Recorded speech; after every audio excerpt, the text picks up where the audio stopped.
Hi guys, welcome to my YouTube channel. How are you all doing today?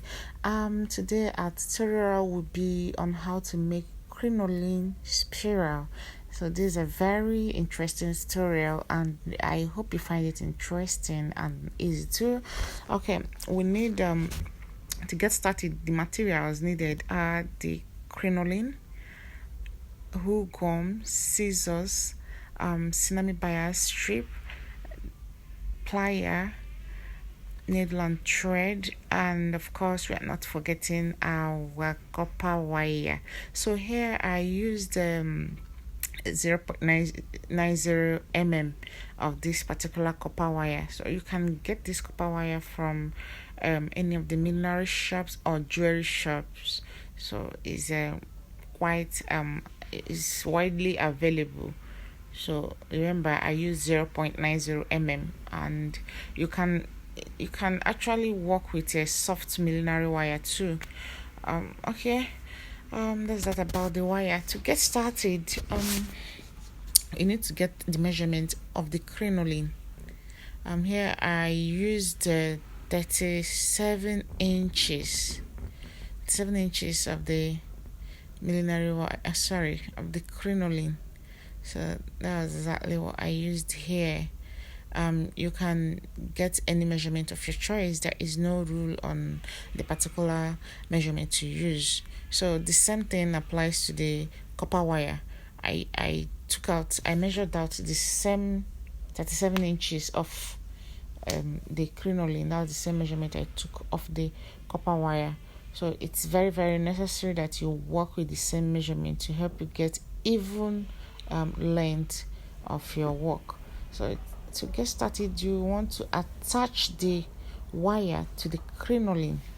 So by so doing, you want to fold the edges, the topmost part of the crinoline together. You bring it together and apply gum on it. So this gum is somehow watery. It doesn't stick automatically. So what you have to do is apply and wait for few seconds. Then you can either press it or you use your wire, use the fishing line to bind it. So that's exactly what I did here. So this is to enable me attach the wire to the crinoline, because these two are what are the most essential part of this particular crinoline spiral. So both of them have to be, you have to attach the two together in order to get this project started. So here we go.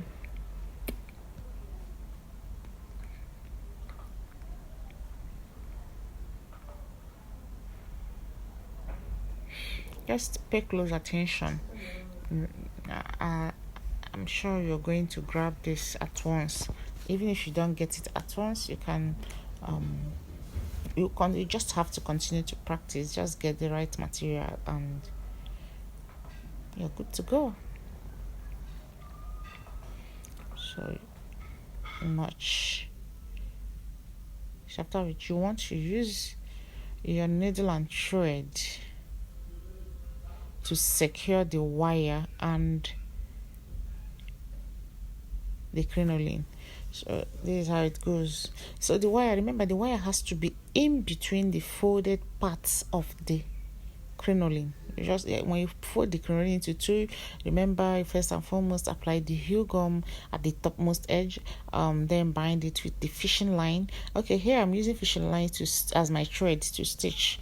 You can use normal thread to stitch this, maybe pink. Yeah, pink is the most ideal color because this is a pink color too.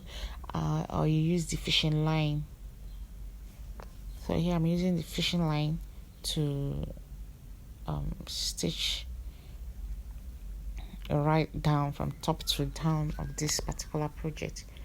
So the idea is to hold to attach the copper wire to the crinoline. So there, well, let's ride.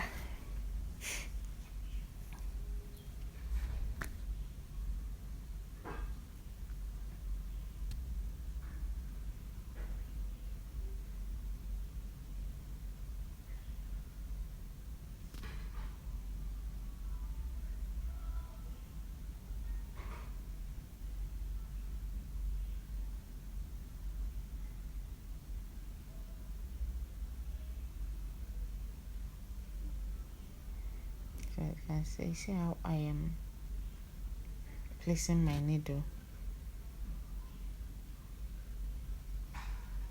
So okay, it's very advisable to use the smaller size of the needle. Here I'm using the big size.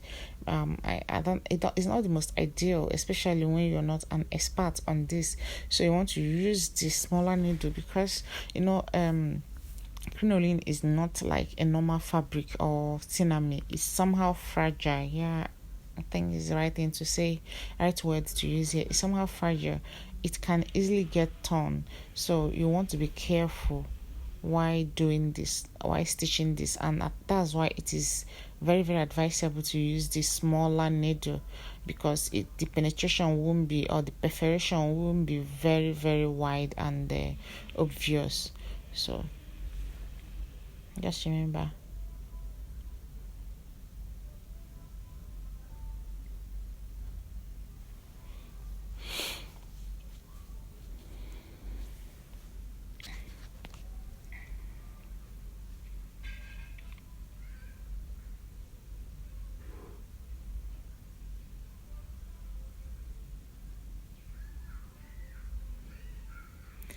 Okay, so as we're gradually coming to the end of stitching the copper wire to the crinoline, remember I started from down, so the same thing you did from the beginning is the same thing you're gonna do to the end of it. So you need to you need to notch it, you need to apply the glue to this particular end and then notch. So it's very very necessary that you consider all these things while working, because this will help you get a very very neater job and something that would last you a long time. And if you're doing this for the business purpose, you want to give your client something that should not complain after or yeah after a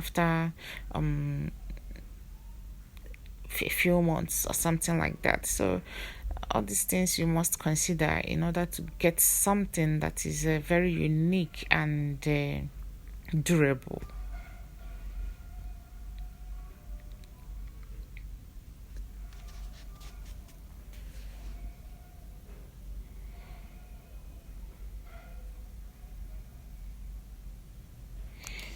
So this is what it looks like after you must have um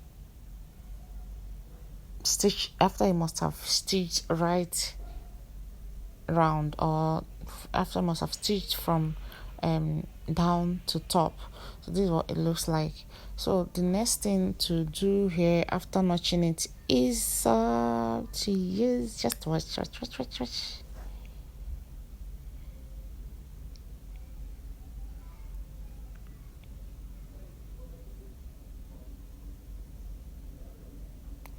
So this is it.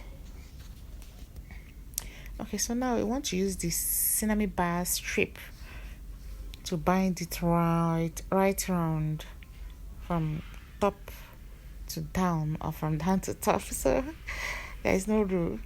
Just the thing is, start from somewhere, but make sure you're starting from the top or from the down, not from the middle.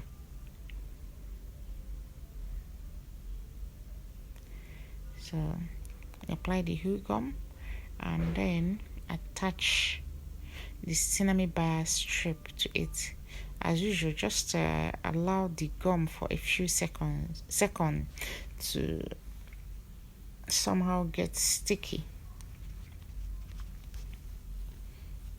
So this is the bar strip. Okay.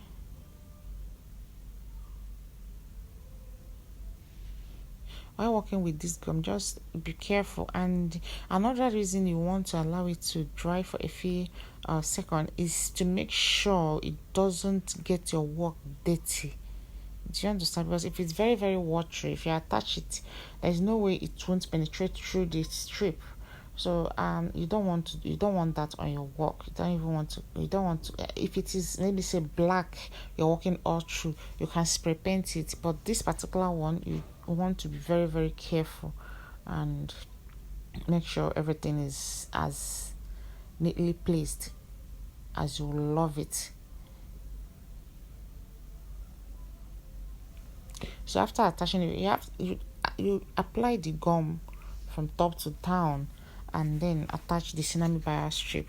After attaching it, the next thing you have to do is to either use the needle and thread to stitch from top to down or from down to top. Stitch it. Here I used the machine. I didn't use it. I didn't stitch with my hand. I didn't use needle and thread. I used the sewing machine. So if you don't have the sewing machine, you can use the needle and thread. So here I would advise you use either black needle, black thread to hold this together. And this the gum will can serve, but needle and thread, like I said, makes your work very durable. So that's why you want to, after applying the glue, you want to use needle and thread. So as you're doing all these things, just catch fun, enjoy it. It's something, when it comes to the world of millinery, every bit of it has to be enjoyed, and always trust the process. So this is what it looks like. Just walk around it, roll it, give it any shape of your choice. So this is what it looks like after everything. Our